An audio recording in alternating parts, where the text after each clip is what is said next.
All right. Another live video episode.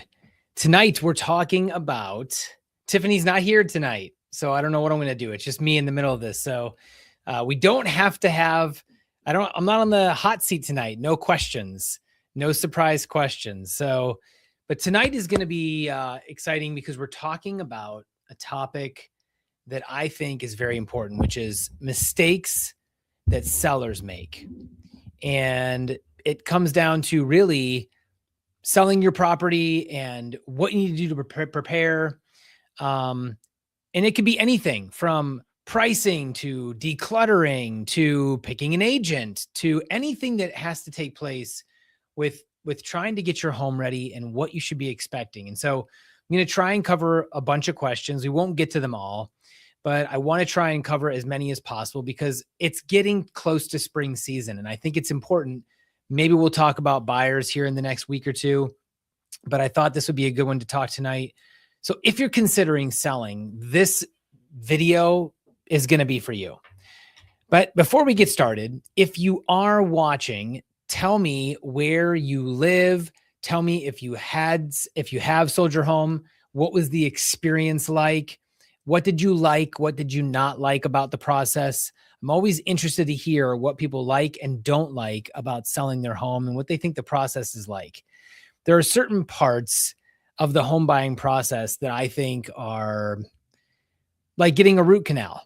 And so, in my opinion, there's a lot that could be better, but it's our job to make it a better experience for our sellers and for our buyers.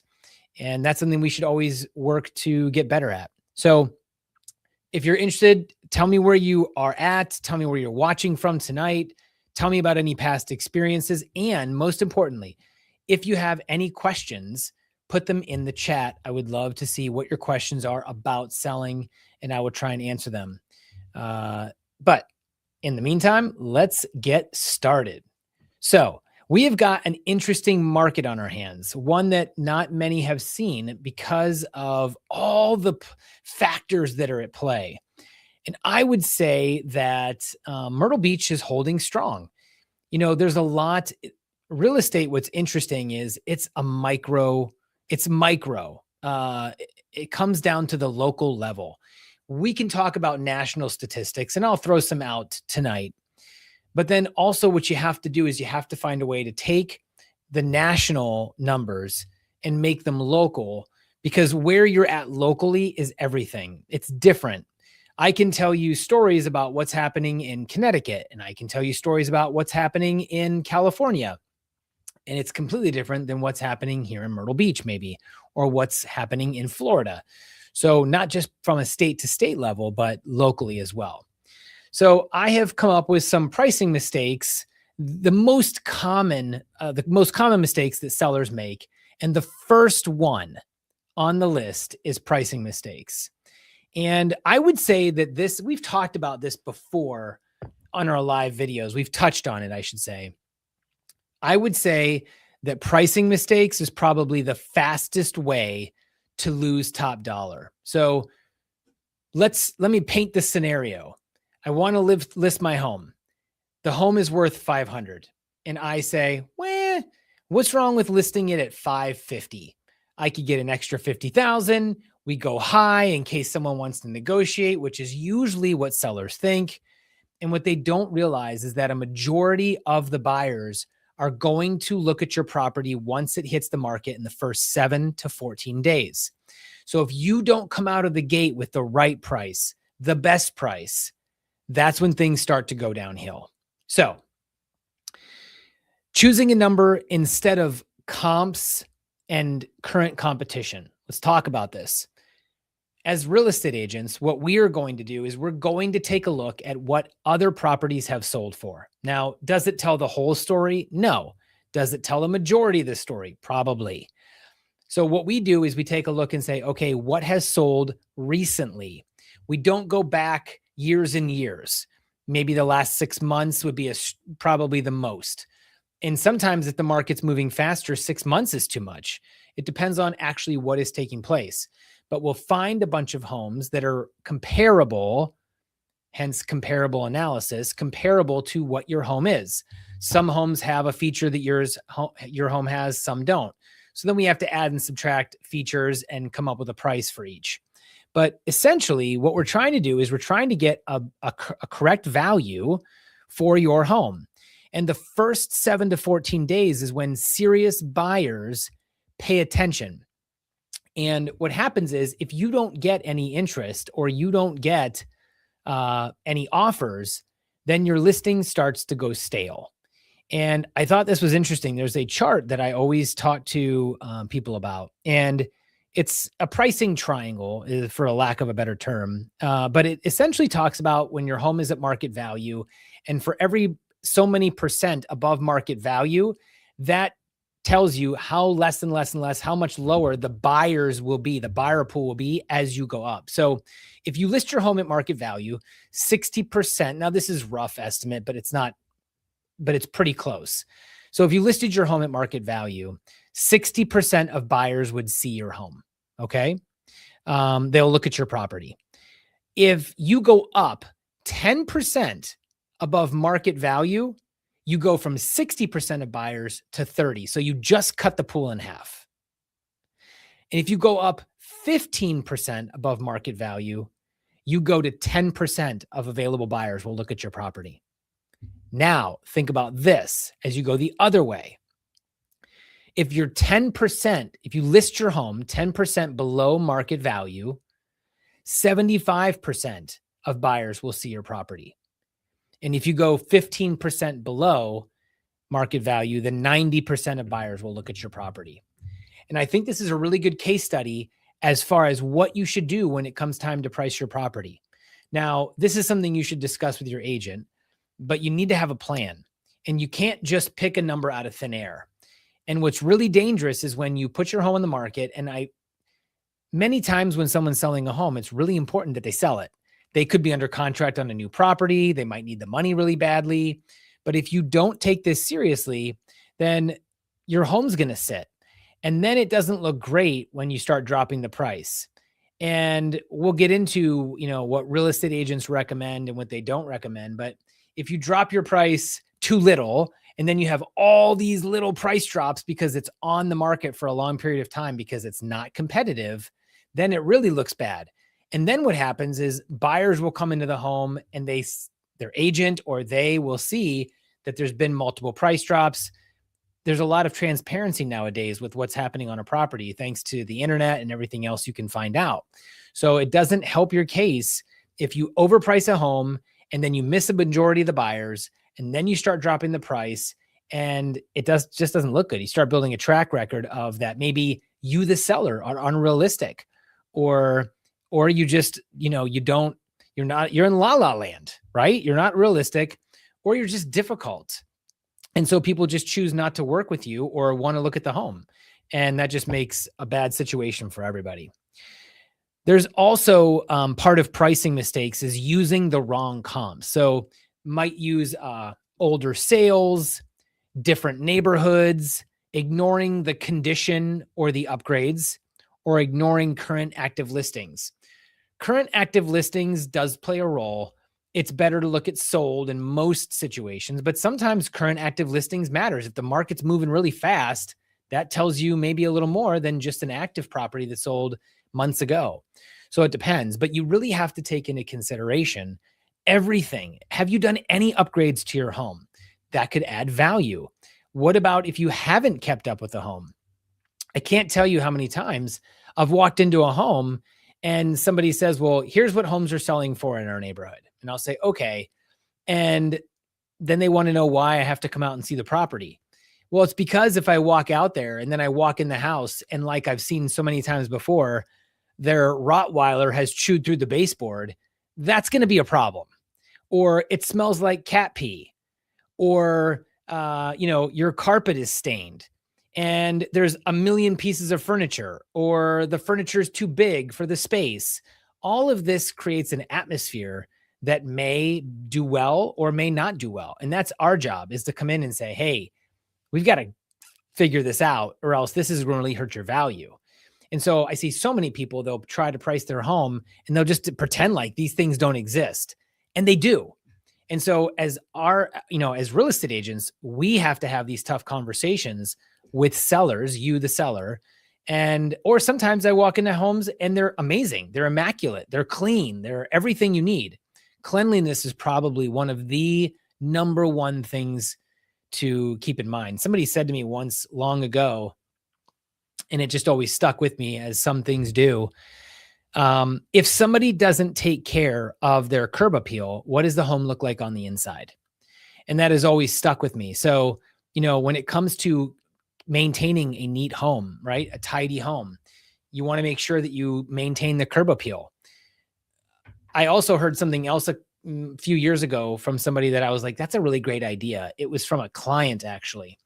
And they said, if you just do one thing to your home every single year, that adds up, and you're not like 15 things behind when you want to sell it in 10. And so every year you should be making one little, upgrade or improvement, or do something to the home to make sure that it stays in the condition that it needs to stay in. And that will save you a lot of trouble when it actually comes time to list. And I think a lot of people don't do that. We ignore because life gets in the way or whatever, but it's really important that we keep up with the maintenance on the home, because deferred maintenance is one of the toughest things. Because then you go to sell because you need to make some money, and then you realize you have to spend $50,000 or $20,000 or $10,000 just to fix up around the home to make it show ready and get it good to go, because you haven't kept up with the landscaping or whatever. I mean, we have stone in our front yard in our home, and we're entering 5 years in our home. And last year you could see where the stone started to disappear into the mud because it's just been so many years of just sitting there. So we had to put all new stone in our yard. So, those things, mulch every year, trim the shrubs. Sometimes if you paint your porches, the paint starts to peel. You have to, keep up with this stuff because it shows and it starts to add up, and then it can get really costly. Okay. Underpricing mistakes. Another one was testing the market pricing, which kind of rolls into what we were talking about. Starting high with a plan to reduce later. This is a plan for failure. If you price high and then you think you're going to reduce later, you're missing a majority of the market. It's just not probably going to go well. So think of a plan before you list. Make sure, hey, what is the amount? This makes me think of when sellers tell me, well, here's what I need to get from the home. But the problem is nobody cares. The market doesn't care what you need to get from the home. The market is going to command what the market commands. So the market will tell you what your home is worth. The comps will tell you, the market will tell you, your agent will tell you. Just because I need $100,000 for my house doesn't mean I'm going to get it if that's not what the neighborhood is commanding or the market is commanding. So it doesn't matter what you need. It matters what the value is. It matters what the market will bear. So you have to keep that in mind. And so I'm not saying agents are always right. We're not perfect, but it's a group effort. And so you look at the data. I always lean on data, and you should lean on data. So what do the numbers show? That's what this comes down to. What does the market show? What do the comps show? What does the data say that we will sell for? If another home down the street sold for X, same features in a very recent time frame, and everybody's home is the nicest home on the block, but that's pretty close to probably what you would get, unless there's something that really separates your home as far as location, or you have a wooded lot, they're on a main road, or something to that degree. But at the end of the day, you have to price it right. Okay. Chasing the market down.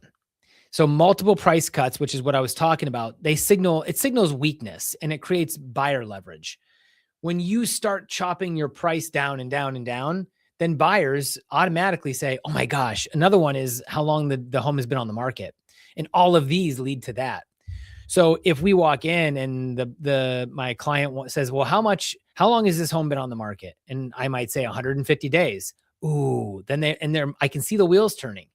Now, sometimes it has nothing to do with that. That's just the normal days on market. But sometimes it is due to mispricing, or the seller not wanting to agree to price, or an agent not telling their seller that the price needs to be lower. And so whatever the case is, The longer it's on the market, the more buyers will believe that they can get a better deal. And that is part of the problem. Let's see. And then not aligning price with terms. So those are the two pieces of agreements, right? You have price and you have terms, and that's most deals. The price must match condition, concessions, closing timeline, HOA rules, insurance realities. There's a lot of things to consider. But in 2024, I think was the last time I could find this data, 21% of sellers reduced their asking price at least once. Thought that was interesting. So, and these are all different data sources that I'm citing, but that was in 2024. 2025, I couldn't find an answer to that. But not aligning price with terms. Your price, depending on what you're asking for, right? So if I'm a buyer and I come in and the price is $500,000, I'm just using that as an example. The price is $500,000 and I ask for this huge discount and closing costs. You have to be somewhat, it doesn't mean you can't ask for it, but your offer has to take into consideration both things and what's going on in the neighborhood or in the market. So you just have to be aware of that because it's different in all markets at different times. Okay, so that was number one mistake, pricing mistakes. Those are the typical pricing mistakes that we see sellers make. Let's talk about number two. So number two is agent selection mistakes. So choosing the wrong person also prevents top dollar. If you don't have somebody who is experienced and understands the market, who you work with matters. I say a lot. Who you work with matters. If you work with an agent that doesn't know what they're doing or doesn't understand the market, Tiffany and I work with, some agents don't like to work on the oceanfront. Some work off the oceanfront. We do both. If you go to buy an oceanfront condo and you don't have an agent who's never worked oceanfront, that's not going to end well. So you really need to understand, okay, how many deals a year do you work with on the ocean or not the ocean, or how many deals a year do you do in general? Hiring based on promised price is a common thing that I will see. I might sit down with a seller and they say, my price that I want to sell for is $600. And I have to tell them, well, it's worth $500. And they want to list at $600. There's plenty of agents who will sit down and say, I'll list it at whatever price you would like. Unfortunately, not based on comps and not based on data. They'll just list it because they want to get the listing. And so they'll work with the seller.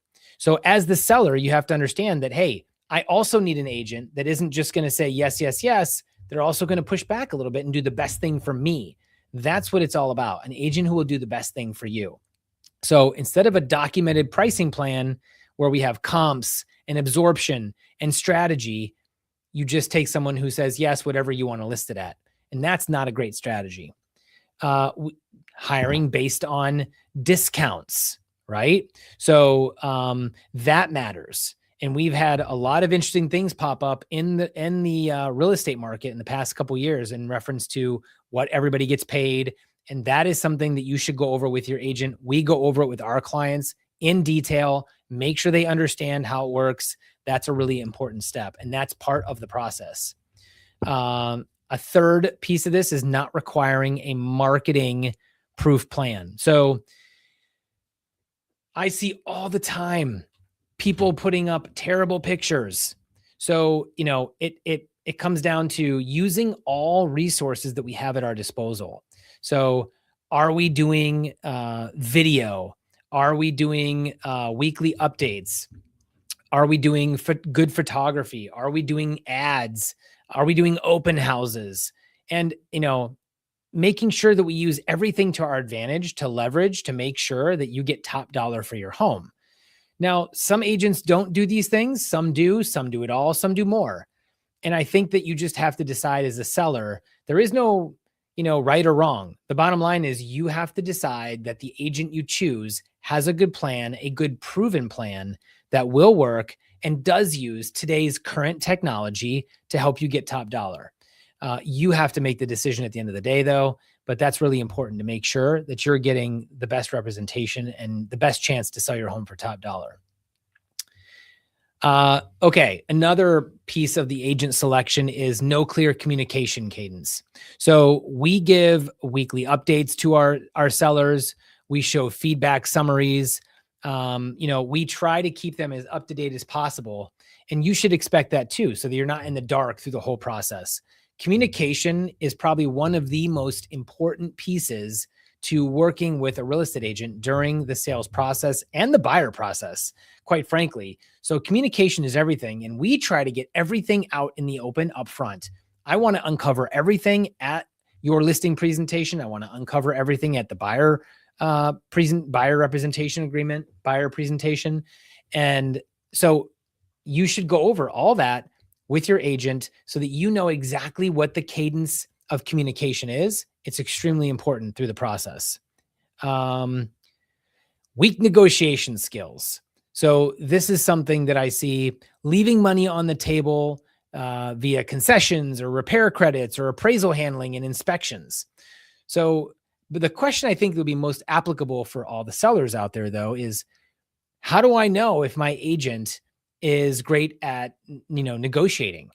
And I think that I would ask them to give you an example of how they helped another past client save money or make more money, or, in any situation. That would be a great way to ask it. Or how important do they think it is? Watch how they are in your appointment. That will give you a good idea. So I think all of those could help, but it is a piece of picking an agent. And then no local specialization. So there is different in market, condo versus single family, different organizations, coastal insurance realities, flood zones, short-term rental expectations. So there's a lot to know in the market. And so the question is, how many deals does someone do in a year? What kind of deals do they do? Are they familiar with the different types of markets? Do they themselves invest in real estate? That's a biggie. Not that it means everything, but it does mean something. And so how well are you vetting the agent that you're meeting with? I think that's really important. Okay. Let's move on to number 3 on the seller mistakes. So, presentation and condition mistakes. So if you're going to put your home on the market, it needs to be your best foot forward from the beginning. What does that mean? Well, if you have a home, I talked earlier about a home that's clean, not dirty, not cluttered, lived in showing condition. So buyers, they're going to basically walk through your home and they're going to say, hey, you know what? I see this problem. I see that problem. I see there's a bunch of clutter. And they're going to start in their mind subtracting from the price that you have, because they're just making a mental list so that they can come to you and say, hey, I know the home is listed at 500, but you had this and this and this and this and this. So 450 makes sense. So you need to put your best foot forward and try and make the home as ready as possible. Help them understand what each room should be. Can you define each room? Does the home need staged? Are there any repairs that need to be done before you put your home on the market? Those are things that need to be thought about before you put your home on the market. And your agent should be able to help you with that. But you want to put your best foot forward. Okay. I mentioned earlier, bad smells. So many times I've gone into a home and you can smell the pet odor, and either someone can't or they're just ignoring it. Either way, I have the tough job of saying the home smells like cat pee, the home smells like smoke, the home smells like whatever, because that's my job. And we have to be honest and we have to tell you, because we want you to get top dollar. So do yourself a favor. If you smoke, everybody can smell it. So do something about it. Or hopefully your agent tells you, but most times I see so many times I go into a home and it smells like smoke, it smells like animals, and that is not going to get you top dollar. So sometimes some people don't care, and that's okay. But whether there's damage to the home, if it smells, if there's, stains on the carpet, if there's mold, those things aren't going to help you. You need to put your best foot forward. Is the landscaping neat? Does it look manicured? Does it look like you had your vents cleaned, or is there dust hanging from the registers? That all hurts your chance to get top dollar. Not staging, your agent should be able to stage. Now we can do digital staging. It doesn't help in person, but you need to declutter. You need to take all the stuff out of your home and make it, not everything, but you need to make it look nice and neat. If you have boxes on the floor and it just looks like everything is crammed into each room, it's probably not going to help a lot. And then we talked about ignoring curb appeal. From a national staging stats, 29%, I found these stats, 29% of agents report staging led to a 1 to 10% increase in the dollar value offered. Thought that was interesting. 49% observed staging reduced time on market. And 83% of buyers' agents said staging helps buyers visualize the home, and that was an NAR snapshot stat. So staging helps, and there are resources that your agent can help you with. So we will offer, hey, do you need help fixing up the place? Meaning, like, do you need the money to help you fix up stuff in your place, in your home? Do you need someone to help move your stuff? Do you need help staging? What do you need help with? And then the job is to help us, for us to help you get top dollar. And that's what you should look for. Okay. Marketing mistakes, one of my favorites. Okay. So we talked about weak photos. They're dark, distorted, no great significant shots that show special parts of the home, no video. These are really important. And there's a lot of different types, but I think at the end of the day, we just need to be able to use some of these technological advances to our advantage. And one would be great photography and video. So definitely need to make sure we have that. That's kind of like the basics nowadays, but I see it so many times where someone just uses an iPhone and the pictures are not good. We talked about a no video walkthrough. I think a video walkthrough will definitely help. The more you can do, the better. Social media is free. And if you don't have anything all over social media, then you're just not getting the exposure that you could get. And you never know when that person is going to see your home. Failing to market where buyers actually look. So different major portals, social agent networks, and your database, and the agent's database will help as well. Not writing searchable listing copy, stuff that we'll do that will help your home search easier based on keywords or descriptions that we use. And then not tracking performance. This is one that I see quite frequently.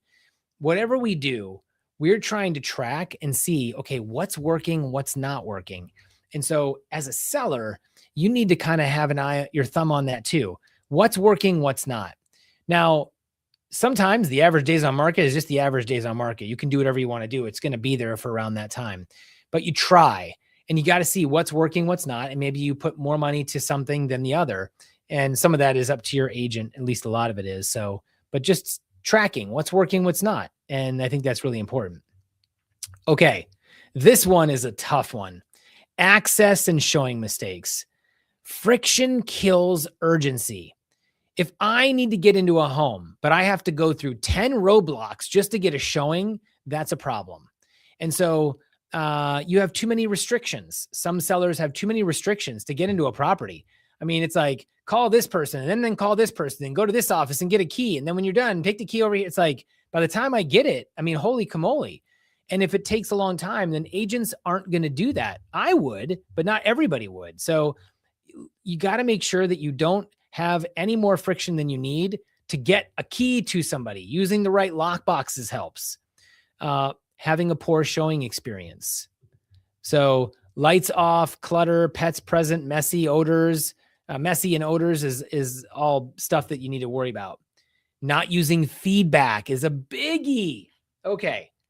If you show your home 10 times, 50 times, I can't tell you how many times I've seen where there's 30 showings and the feedback, all the feedback is the same. It might say, it smells, it smells, it smells, it smells, it smells. And then the seller does nothing. You can't complain. They're telling you what the problem is. So you either need to adjust the price or fix the problem. So if you can. So, but you got to pay attention to feedback. Agents are telling you, buyers are telling their agents, the agents are relaying the information to you. And your agent hopefully is sharing the information if they're able to get feedback. And refusing to adjust quickly. The market gives signals early. So if it's not going well, you need to make a price adjustment or an adjustment in some way quickly so that you don't just chase the market. And I think that's a big piece. Okay. Contract number 6, contract and negotiation mistakes. So where top dollar often gets lost. So focusing only on price and ignoring the net, what you walk away with. So you have repairs, credits, closing costs, time, all these different things. You have to focus on what you're walking away with. We do a seller net sheet for all of our sellers. So we'll say, okay, if you sell here, here's the price or the cost of everything we're going to need to do, all the things you're going to have to pay for. And then we take out everything and we say, here's what you walk away with. That's what you need to pay attention to. That's the number. And we call that the net number. Okay. Another one is overreacting to inspections. So agreeing to everything versus strategic repairs or credits. So and this goes both sides, but sometimes people overreact to what is on a home inspection report. Sometimes it's just cosmetic. Sometimes it's a serious issue. Your agent should be able to direct you into what is serious and what is not. But sometimes you can do strategic repairs and credits and work with the other side, and it's a win-win. But overreacting usually doesn't help. And I know it's tough because it's a personal thing and it's your home. Not preparing for appraisal, missing documentation of upgrades, comps, and condition support. If you have those things, you need to supply them so that you get credit for those things that you've done on your home, because an appraiser may not know. So if you've done anything special to the home, you need to let your agent know. What have I done to the home? What have we improved? You need to let them know so that you can support with documentation anything that you've done that will improve the value of your home. Poor concession strategy. So giving away value too early instead of using targeted incentives, which is kind of along the lines of what we talked about earlier. And then letting emotion drive counter offers. And this is for some of you too. This is just as important for those of you who want to do for sale by owner. So whether you have an agent or not, these are good to know. Buyers walk when sellers win the argument. So you don't want to let your emotion drive your counter offer. I see it all the time. Someone comes in with a lowball offer, a seller gets upset, and they're not even going to counter. Not countering doesn't really make a lot of sense. Counter something. It may be nowhere near what the offer was, but at least you're countering and you're keeping the conversation going. And if they don't want to do it, then they don't want to do it. But don't let your emotions get in the way, your ego get in the way of, losing the sale of your home so you can move on and go and reach your objective, and everybody wins. But I know it's tough because we take it as a hit when it's like a low offer. I've been there myself, and someone gives you a lowball offer on your own property and you're like, come on, seriously? But that's how it goes. And right now, with the way that homes are on the market, they're not on for a long time, but they're on for longer. And so buyers know that they have a little bit of the upper hand. It's pretty close depending on the product we're talking about. So, but you're going to see more of those offers, especially depending on where you are in the country. Okay. So, let's talk a little bit about local, because that was more like just general, national, anywhere stuff. So longer market times mean buyers have more leverage, which is what I just mentioned, actually. So Myrtle Beach homes averaged about 144 days on market. That's as of January. Realtor.com said that Myrtle Beach median days on market was about 97 as of December. And, so we have a lot of videos on our channel where we talk about what's going on in the market. We do a market update every single month. So you don't need to wonder what's going on in each market. We tell you if it's a balanced market, a seller's market, a buyer's market. We tell you average sale to list price ratio. We tell you the townhomes in Carolina Forest, just Carolina Forest single families. We tell you oceanfront products. We tell you everything. So you don't ever have to worry about what is the market in Myrtle Beach. You just have to go to our YouTube channel and watch our video, and then So we have done all of that legwork for you. Let's see. Okay, so here's some interesting, these are national stats that I thought were interesting.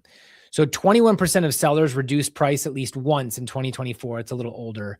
90% of sellers use an agent, which is about consistent with what I've always seen. For sale by owner median sale price versus agent assisted. So 380,000 versus 435, and that's from the NAR. So FSBO median sale prices much lower than using an agent to sell your home. Big difference there. And then staging can increase offers and reduce days on market. And that's an National Association of Realtor stat. So, and that we know that. So there's lots of questions. And what I wanted to offer everybody watching this is if you have questions about what questions you should be asking when you are going to sell your home, we have a list of questions we'll be glad to send you if you're interested in that list. I've put it together for you. So if you have any questions, I will be glad to give that to you. I also put together here some national housing market data for 2025 to 2026. And I broke it down into different sections. So let's start with sales and activity. So in the US, existing home sales hit a 30-year low, which a lot of us know, around 4 million transactions. They're saying that this year should be somewhere around 4.5, 4.7 in 2026. But it's going to depend on a lot of things, right? But people aren't moving as much, and that slows down competition and urgency right now. And it makes sense, right? Because most people that are in a home have locked into a low rate, and they either own their home outright or they have a low rate. And so to leave their home, they have to jump up 2 to 3 points maybe on an interest rate, and that's going to increase their price quite a bit. And that's painful because for the same size home, they're going to have a much higher mortgage payment. And so we've got to figure out, we've got a lot going on right now with affordability, inflation, so many things that are playing a role right now. And so, but rates historically are very good, but it doesn't matter if you have a 3.5 interest rate. So 3.5 to 6. I think 30-year fixed is 6% today. Jumbo 30-year is, I believe, 6.25. You're under for 15-year. I think you're under 6. FHA under 6. So we're breaking 6 in some products, but 30-year fixed is 6 or 6.25 for jumbo. That's what it was today. That can change. So as of the date of this video, but the point is, what is the rate that you need to have or that you're looking for to help you move? And I would look at your monthly payment. Okay. So you need to think about that, and we won't go too far into that because this is for sellers today for the most part. In some ways, in the beginning of this year, rates fell below 6, which is the first time since 2022. And so that was encouraging more buyer activity. But even at that, like I said, it's tough for many people. So national median home prices were elevated. Here, what's interesting is we're about 97% of list price to sale price, which is really good. And if you look, it's pretty close to that. It's been that way, month to month. So January 2025 to January 2026, pretty similar for most products, for most price points. The list to sale price is pretty close to that. I was just looking at our stats before we did this, before I did this live, and that was what it showed for the most part. So we'll see how the rest of the year shakes out. Everybody who's anybody is projecting around a 6% rate throughout the year, I think still. And we're talking like Fannie, Freddie, MBA, NAR, everybody who projects, what they think rates are going to be. So, we do have more inventory, but again, I would refer you back to our last market update on our YouTube channel, which talks about how much inventory we have. Is it a great time to buy? Is it a great time to sell? And I think that it's important to stay up to speed on what exactly, us and other real estate agents are saying about what's going on in the market. It's very important. Okay. So locally, recent data, today median days on market is around 97 to 109 days, sometimes longer in specific areas, depending on the product too. A lot of product is taking 90 plus days to sell. Most homes are taking significantly longer to sell than they did during the pandemic, obviously. So that's pretty common. 3 months is not craziness. That's not bad. So compared to historically speaking. So if you're comparing it with national, time on market is lower. In many markets, listings are selling under 60 days. You go up north, they don't have much inventory. It sells like in a weekend. So, which is really interesting because it's almost like COVID up there in some areas because stuff is selling so fast, which blows my mind how we can have such totally different markets. I feel like we're pretty middle of the road. You go up north in some places, it's just like gone. And then you go down to maybe like a Florida where it's a little bit tougher. They have way more inventory, obviously. So, okay. So national reports show longer market times that correlate with increased price cuts. So as homes sit on the market, you're going to see more price cuts. And then that relates to buyers to go out and buy. The only problem is the rates. So we're going to really have to keep an eye on what rates do this year. But as a seller, know that there's going to be more competition for you. So when you put your home on the market, that's another thing. If rates drop, something to consider is then it's going to be a new frenzy again. That's really the one metric that really, now there is like, you know, the economy and the pricing of everything, the cost of living in some areas, a job market, that all plays a role. But if all things were considered equal and the only thing we needed to do was have rates drop and then buyers jump back in the market, because there are a bunch of buyers out there right now. And if rates drop, they're going to do something. But if you don't have your price, it's funny because I'll talk to somebody and they'll be like one of 5 in a neighborhood, but their home is the middle or highest price. You're all going to be considered. So make your home stand out as much as possible. Make sure that it's good to go. Make sure the price is where it needs to be. And that will help you as much as possible. Okay. So buyer leverage is growing a little bit. There's no doubt about it. And I think that the points that I would take from today, if I'm a seller, are the mistakes that are most common, which are pricing mistakes. Number 1, right? Pricing mistakes. 2 is agent selection mistakes. 3 is presentation and condition mistakes. Marketing mistakes. Access and showing mistakes, making it easy as possible for agents to show your property or anyone to show your property. Contract and negotiation mistakes, and then making sure that you are doing everything you can to show the property and be available so that the property can be seen and give yourself the best chance possible. So remember the pricing stats, because those really play a role at the end of the day. If you're not priced right, that could be the end of it. And that pricing triangle that I went over is really important. The beginning of the time when you put your home on the market is the most important. So don't sidestep that. Use that as a guide when you're talking to your agent, or if you're not using an agent. But the point is, try and help yourself out and make sure that you're competitively priced. Okay, so that's a lot of info if you're a seller, and I hope that it helped.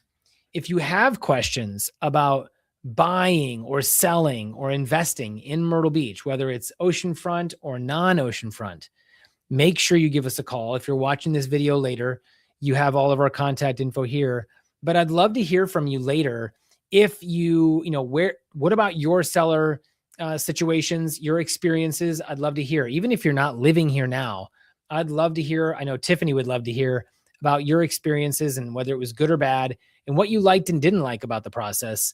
I think that's always interesting. And I hope that this helped in the meantime. And you can contact us anytime. We're here to help. And until next time, I think Tiffany will be on the next one. So we'll have to do our questions, I'm sure, again. And maybe we'll talk about buyers. But we just wanted to make sure that you had your questions answered on sellers. And major announcement coming for Carolina Crafted Homes. I can't give too much away because Tiffany would get mad at me. But we have a major announcement, and I don't want to give any more than that away. So sometime in the next week, probably, we will be making that announcement, 2 weeks most. So we're excited to share it with all of you. We appreciate you watching, and we will catch you guys next week. Have a great week, everybody. Talk to you then.